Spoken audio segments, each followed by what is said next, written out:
കുറ്റവാളികൾക്ക് ജയിലുകളിൽ സ്വൈര്യവിഹാരമെന്ന് പ്രതിപക്ഷ നേതാവ് വി ഡി സതീശൻ. കണ്ണൂർ ജയിൽ ഭരിക്കുന്നത് പ്രതികളെന്നും പ്രതിപക്ഷ നേതാവിന്റെ വിമർശനം. ഗോവിന്ദച്ചാമി ജയിൽ ചാടിയതിൽ ജയിൽ ഉദ്യോഗസ്ഥർക്ക് പങ്കുണ്ടെന്ന് UDF കൺവീനർ അടൂർ പ്രകാശ് ആരോപിച്ചു.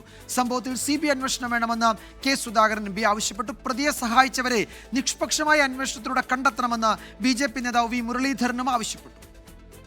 ഒരുപാട് ദുരൂഹതകളാണ് ആ ജയിൽ ചാട്ടത്തിലുള്ളത്. ആ അപ്പുറത്തേക്ക് ചാടി ഇയാൾ ഒറ്റയ്ക്ക് രക്ഷപ്പെട്ടു എന്ന് പറയുന്നത് അവിശ്വസനീയമാണ്. ജയിലിൻ്റെ അകത്തു നിന്നും ജയിലിൻ്റെ പുറത്തു നിന്നും തീർച്ചയായിട്ടും ഇയാൾക്ക് എല്ലാ പിന്തുണയും കിട്ടിയിട്ടുണ്ട്, ഒരു സംശയമില്ല. കണ്ണൂർ സെൻട്രൽ ജയിൽ പ്രതികളാണ് ഭരിക്കുന്നതെന്ന് പ്രതിപക്ഷത്തിൻ്റെ ആരോപണമായിരുന്നു. ഇപ്പോഴല്ല, നേരത്തെ ഞങ്ങൾ പറഞ്ഞില്ല, ഞങ്ങൾ ഉന്നയിച്ച പല ആരോപണങ്ങൾക്കും പിന്നീട് വരുന്ന സംഭവങ്ങൾ അടിവരയിടുന്നു. ജയിൽ വകുപ്പിൻ്റെ അനാസ്ഥയാണ് ഇത് കാണിക്കുന്നത്. ഇത്തരത്തിൽ ജയിൽ ചാടുവാനും അല്ലെങ്കിൽ അവിടെ നിന്ന് രക്ഷപ്പെടാനുമുള്ള അവസരമൊക്കെ ഒരുക്കി കൊടുക്കുന്നത് ഈ ഉദ്യോഗസ്ഥന്മാരും അതിൻ്റെ ഭാഗമായിട്ടുണ്ട് എന്ന കാര്യത്തിൽ ഒരു സംശയമില്ല. ഇങ്ങനെ ഒരു നാണം കെട്ട, ഒരു കഴിവ് കെട്ട ഒരു സർക്കാർ ഇതിനെക്കുറിച്ച് ശരിക്കും അന്വേഷിക്കണം. ഇതിനെക്കുറിച്ച് CBIയെ കൊണ്ട് അന്വേഷിപ്പിക്കണം.